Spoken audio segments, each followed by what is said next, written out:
Thanks for watching my dog. Bing.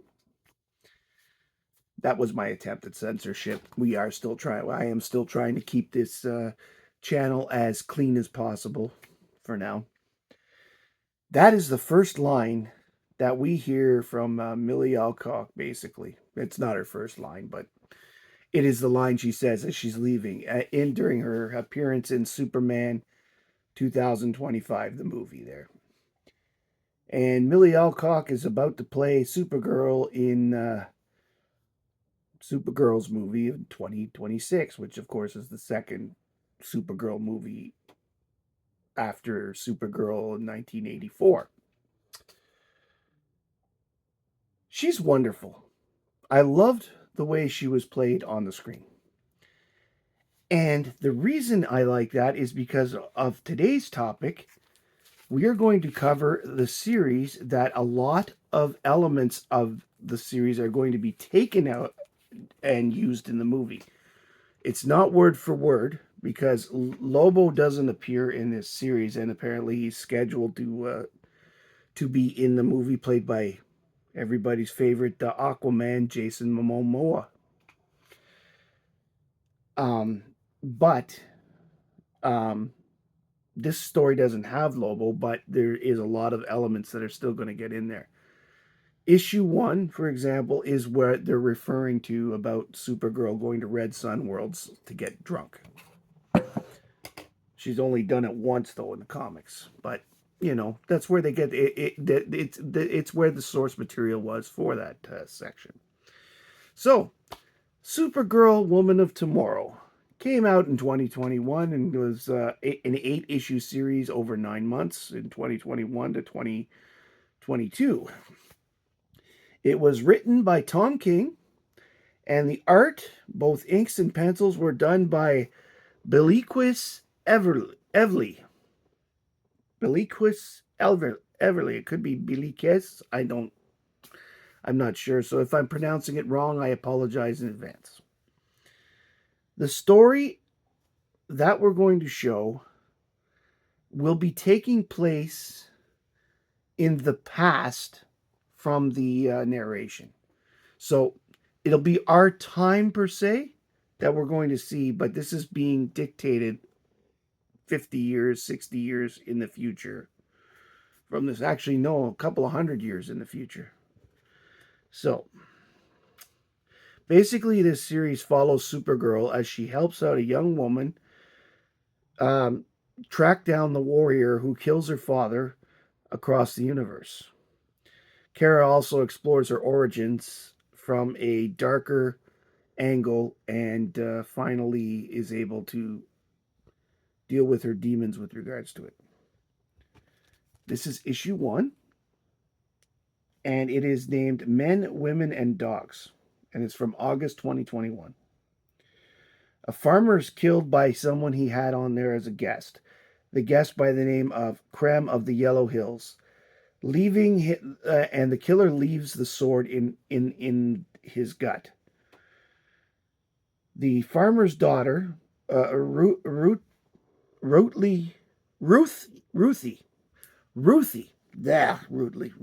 know it's Ruthie. Anyway? Their daughter, Ruthie Marie Null, finds the body and swears revenge. After going to town and having her sword stolen, she meets Kara, who gets her sword returned.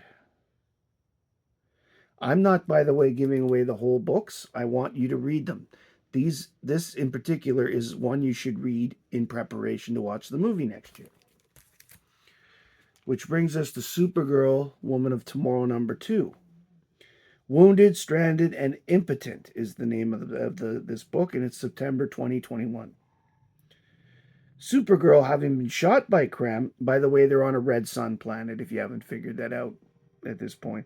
Having been shot by Krem, and Krypto, having been injured in the same fight, is traveling with Ruthie on a commercial space flight because Krem managed to steal Supergirl's spaceship in the last book. And that was when Supergirl and Krypto were shot. The ship The ship reaches their waypoint, and at this point, Kara is beginning to feel yellow radiation in the air. The journey continues, and it shows the girls slowly becoming friends. Which leads us to issue 3, Modest, Calm, and Cruel, October 2021. Terrible secrets are discovered in this book. The planet that they begin on the book has arrested Krem, but no one was very helpful in telling this. Turns out they ended up getting attacked in their Kara and Ruthie get attacked in their hotel room, and at the same time, Krem has escaped with a group of killers known as dun dun dun. They're known as the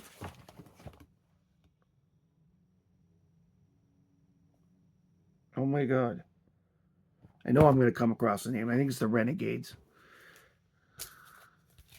Number 4. This is Restraint, Endurance, and Passion from November 2021. The story begins with the 2 women picking up a crying infant. The infant lies in a multitude of dead bodies. Krem is responsible for it. They spend the rest of this book tracking him down, and this book is showing how far they have as Krem's reach goes across the galaxy in a killing spree.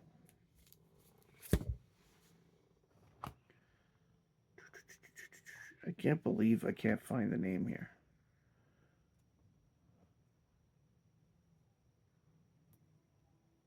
Brigands.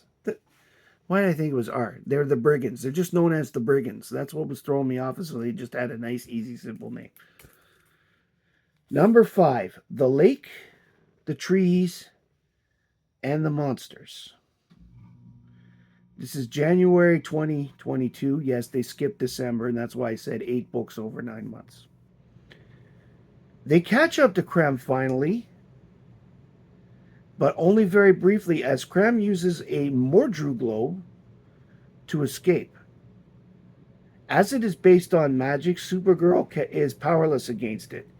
Basically, a Mordru globe transports the victims far away from the caster, and they find themselves light years away on a world with a green sun. In this issue, Ruthie actually saves Kara from dinosaur-like beasts on a planet designed to kill a Kryptonian.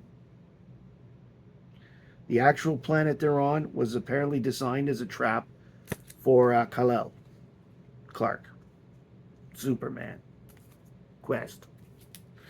Anyway, Supergirl 6, World of Women of Tomorrow. Home, Family, and Refuge. This is February 2022. The book begins with Krem torturing the locals with the Brigands on the planet Urralan. Urralan. Urralann. Urralan.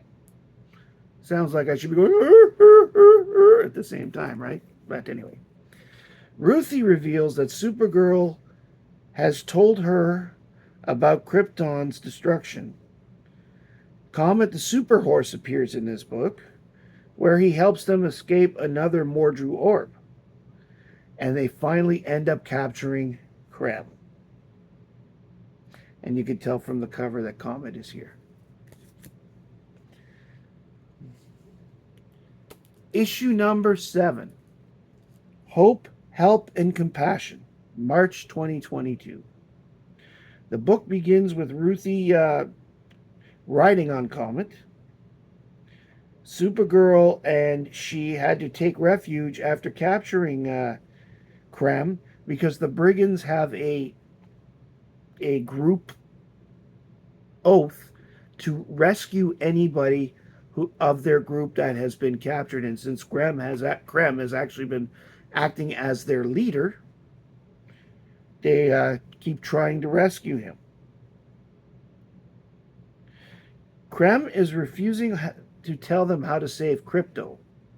And if you've been reading the story, you know that Supergirl has told her that Crypto is poisoned from the arrow he took back in issue 1. Krem tells Ruthie his story of the day he killed her father. During the fight of Ruthie and Krem, because Ruthie lets Krem go so they can fight hand to hand. During the fight, Supergirl needs Comet. By the way, by the Supergirl needing Comet is the fight with the. You know why? Because I'm getting them thinking of the Reavers of Firefly. For those that have seen Firefly, that's why I'm guessing the Brigands that I keep wanting to say something are, because the Brigands here are similar to the Reavers, only they don't eat their victims. If you've seen Firefly, you know what I'm talking about. If you haven't, go watch Firefly. It's good. And number 8, Ruthie, Supergirl, and Krem of the Yellow Hills, April 2022. Comet and Supergirl fight the Brigands. Ruthie frees, as I said, Ruthie has freed oh my god. Krem. Oh my god. Ruthie has freed Krem and they fight. After the Brigands are defeated, Kara sees them fighting on the beach. They argue after Krem is defeated by Ruthie and Supergirl. And unfortunately, Comet dies from his wounds, from the wounds he's taken in the fight against the Brigands. It is now the future. We're at the end of the book. It's now the future. Ruthie is on her porch as Supergirl and Crypto arrive. Ruthie has written a book about their adventures. They then release Krem from the Phantom Zone. Yes, they put him in the Phantom Zone. That was their way to get around to make him pay. Ruthie then smacks him and walks with Kara and Crypto in the distance.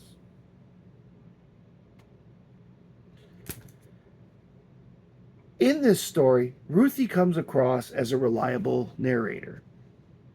And the end of the story, as I said earlier, takes place a few hundred years because Ruthie's from a very long-lived race, and Supergirl, it is obviously shown that she lives just as long as a Kryptonian. And so does Crypto, because Crypto is still there as well. Okay? Although at the end of the story, Ruthie is an older woman, and it looks like she may be like passing away soon.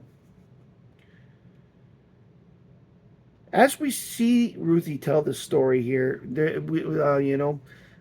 I get the impression sometimes that there might be some information left out or not said properly because,